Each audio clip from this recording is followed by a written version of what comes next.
goddess of lust and revenge, the savored sting, the lady in the bed. It's Calistria! We're gonna go lore, appearance, relationships, dogma, and who her followers are. Calistria was tasked with distracting Robogug at any cost while the Dead Vault was being built, and she did so with what she knows best. She seduced the giant space warp. She also did it out of revenge, because of all the planets that he destroyed. And it kinda makes you wonder how long it took to craft the Dead Vault, and what happened in between. And there's not a lot about the lore, so that's it. But what about appearance? Calistria usually appears as a female elf figure, with elongated limbs and features, and a suggestive smile across her face. And this is all as much off-putting as it is hilarious. She looks like a very sexy version of Barry the Bee, or in our case, Barry the Wasp. But what about relationships? She's the goddess of lust after all. She must have a few. And you'd be correct, she has a compassionate and loving relationship with both Desna and Shalem. She does find Shalem's dedication to love as a weakness. With the god Norberger, it's interesting. Norberger always wonders if he's being played by our bee-dressed heroine.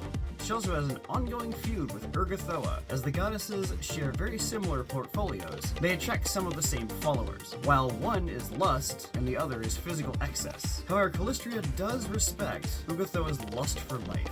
However, my favorite of her relationships is also her funniness. Caden Kalen. You know him, you love him, it's Caden Kalen. This legendary mortal went and became a god because his advances towards Calistria were met with, and I quote, "No mortal could survive my charms." And to this day, the gods have become friends. Deep, passionate friends. But enough about her relationships. What about her dogma? Her dogma boils down to an eye for an eye, on a long-term scale. Calistria takes her time dealing a decisive and humiliating blow to those around her who have slighted her, maneuvering people and situations for her ultimate retribution. These are well documented, and I'd love to think that all of her holy books are smut books, interwoven with intrigue and revenge plots. These books include the Book of Joy and Blood for Wine as her holy texts. And lastly, her followers. She has divine attendants called Venedimatrix. Venedimatrix. Sound like a dinosaur, right? But are in fact seductive winged women used to punish those that go against the goddess. And I'm not making this up, Impusas serve as her handmaidens. While there are mainly prostitutes in her clergy, thrill seekers and spies make up the rest of them. They are outright dangerous to deal with. Her holy temples host many a sacred prostitute, and act as centers of gossip. And though you may think that her temples would mainly be brothels, you would be incorrect. They're more like road guilds than anything else, buying and selling information and retribution, and putting hell hath no fury like a woman scorned into more devious perspectives. Elves hold the goddess in extremely high regard, as she has a place in Elysium, and if one pleases the goddess enough, they may find better pursuits in the flesh. However, if you displease the god enough, you may be encroached upon by bees and wasps and other creepity-crawly insects that may sting you. There are two organizations that deal directly with Calistria: the Order of Vengeance and the Wasp Queens. The Wasp Queens being an exclusively elven and Ayuvarian sect of thieves. And those are the basics of Calistria. Make sure to hit that like button and subscribe to show your support to the channel, and we have affiliate links below. Have a beautiful day. Bye!